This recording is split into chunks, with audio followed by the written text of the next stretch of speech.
بكم مشاهدينا الاعزاء عشاق تفسير الاحلام. معكم سما لتفسير الاحلام. النهارده هتكلم على رمز ضعيف بس قوي جدا جدا، رؤيه الصرصار في المنام. رؤيه الصرصار في المنام دي رؤيه مهمه جدا، لازم ننتبه عليها وناخد بالنا لما ربنا يبعت لنا رؤيه زي ديت. بتبقى اشاره ورساله مهمه جدا جدا هتغير مسير حياتنا. هنتكلم عن رؤيه الصراصير اللي هي اللي بتطير، او صرصار بيجري وراكي، او لقيتي صراصير كتير في البيت، او شفتي الصرصار ماشي على جسمك، او شفتي الصرصار بتموتيه، او شفتي الصرصار في الحمام.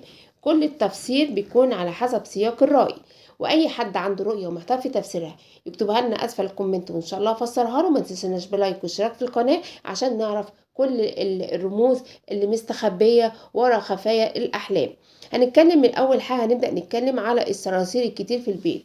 سبحانك يا رب، لما ربنا بعت لنا رؤيه ذاتيه نحمد ربنا عليها. هما لها رسالتين: اما انك انت في المكان اللي انت قاعده فيه ده، البيت اللي انت قاعده فيه ده بيكون موجود فيه طاقات سلبيه ومشاكل متراكمه، بيكون سببها ان عمار البيت مكانهم مضايقينكم، متضايقين من عمار المكان. يبقى هنا لازم نشغل صوت البقره عشان عمار المكان يهدوا وما ينفخوش في المشاكل، والدنيا تهدى عندكم وتحس باستقرار في البيت لما تدخليه. الرمز التاني، الرمز التاني لو انت بتشغلي صوت البقرة والدنيا عندك هادية وفوجئتي بمشاكل والدنيا عندك مش كويسة ومشاكل عائلية وتعب في الصحة، اعرفي ان بيكون حسد قوي. حسد قوي دخل حياتك، ربما صديق دخل بيتك، ربما حد قريب دخل بيتك. فالمنام جايلك رسالة انك انت لازم تتابعي رقية. طب لو احنا شفنا الصرصار بيجري وراكي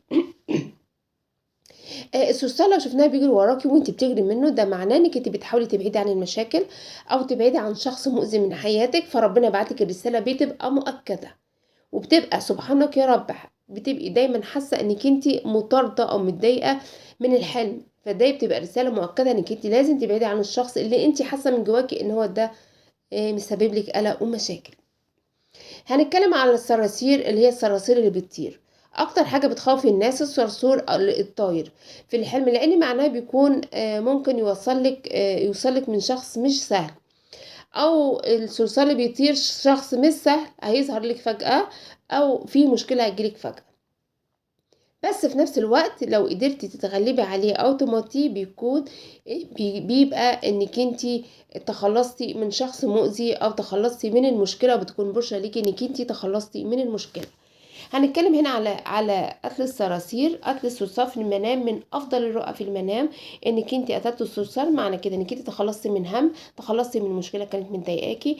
او لو انت متابعه رقيه دي معناه انك انت تخلصتي من حسد قوي جدا كان ملازمك. هنا كمان لو جينا نشوف الصرصار على الجسم او لو شفناه في الاكل، طبعا رمزه بيبقى مهم جدا. ده بيبقى حلم مزعج جدا، واكتر حاجه بيكون معناها حسد. في اذى داخلك جوه جسمك، اذى دخل جسمك، حسد دخل جسمك. يبقى وكمان بيكون من ناس قريبه منك، او ممكن تكون انت حسدتي نفسك.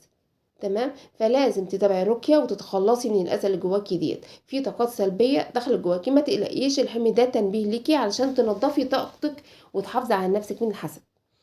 يعني الصرصار في الحلم لو شكله مقرف بس تفسيره مهم ومش لازم تتجاهليه، لانه ممكن يكون مفتاح لحاجه محتاجاها فيها تطهير لحياتك، تخلصك من مشاكل، تخلصك من حسد جواكي. لو حلمت بحلم الصرصار اكتبوا لي في الكومنت وانا هفسره لك.